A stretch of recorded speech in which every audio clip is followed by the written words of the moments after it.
कर्ण कर्ण बहुत बड़े दानी थे। और उनका नाम महान क्यों होता है, क्योंकि उनके साथ एक वाक़या ये हुआ था जिससे हम जान सकते हैं कि वो कितने बड़े दानी ज्ञानी, मतलब बहुत बड़े दानी थे और ज्ञानी भी थे उतने। एक बार युधिष्ठिर भी बहुत थे। युधिष्ठिर की सभा चल रही थी।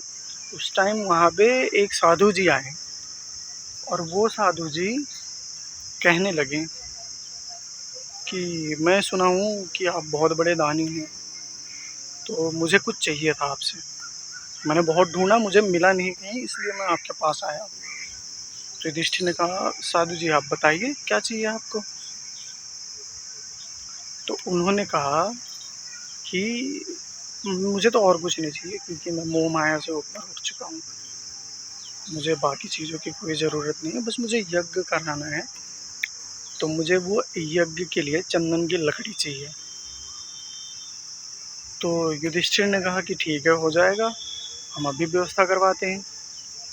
तो अपने सिपाहियों को उन्होंने कहा कि जाओ चंदन की लकड़ी ढूंढ के लेके आओ, कहीं पे भी हो लेके आओ। उस टाइम उनके राज्य में बहुत बारिश हो रही थी। उनके राज्य में क्या, मतलब बहुत जगह बहुत बारिश हो रही थी, तो सारे जंगले भीग गई थी, लकड़ी वकड़ी जितने थे सारे भीग गए थे। तो सिपाही गए, ढूंढ ढांड के आए और बोले कि सारे लकड़ी गीली, मतलब कहीं कुछ है नहीं। अब लकड़ी गीली है तो जलेगी नहीं, और जब जलेगी नहीं तो यज्ञ होगा नहीं, ठीक है। और उस टाइम माचिस वाचिस था नहीं कि जला के आग लगा लें गीली लकड़ी को भी। उस टाइम तो वही बर्मा मशीन होती थी, जिससे मतलब खुरच के चिंगारी निकाल के और उससे आग लगानी पड़ती थी। तो उनके सभा में एक मंत्री थे, वो उठे और उन्होंने कहा कि साधु जी, यहाँ तो लकड़ी की व्यवस्था नहीं हो पा रही है, यहीं पास में एक बहुत बड़ा दानी रहता है, इनसे भी बड़ा, युधिष्ठिर से भी बड़ा दानी है, उसका नाम है कर्ण। आप उसके पास चले जाइए, आप खाली हाथ नहीं लौटो। तो साधु जी गए कर्ण के पास। कर्ण से बोले कि मुझे यज्ञ कराना है, मुझे चंदन की लकड़ी चाहिए। तो कर्ण बोला, ठीक है साधु जी, इस संसार के किसी भी कोने में अगर 1 इंच भी लकड़ी होगी तो वो मैं आपके सामने हाजिर करूँगा। अब इन्होंने अपने सिपाहियों को भेजा, और पूरे जंगल में बारिश हो रही थी, सब जगह बारिश थी।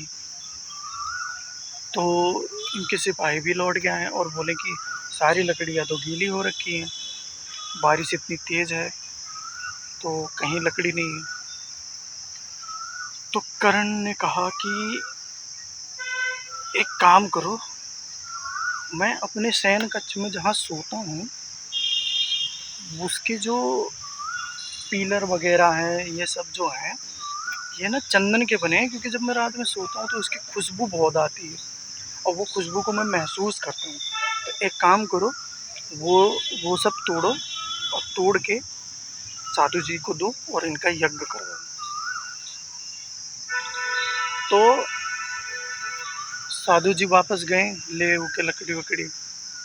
तो ये बात जब पता चली सबको, युधिष्ठिर के वहाँ वो जो मंत्री थे उन्हें भी पता चली, तो उन्होंने कहा युधिष्ठिर से कि महाराज, शयन कक्ष और दरवाजे ये वो सब आपके पास भी था चंदन के लकड़ी का, लेकिन आपकी दृष्टि वहाँ तक नहीं गई। कर्ण की दृष्टि वहाँ तक गई। कर्ण ने सोचा अपना सब कुछ, दिमाग से, दिल से, हर चीज़ से सक्षम था सोचने का। तो ये थी कर्ण की महानता।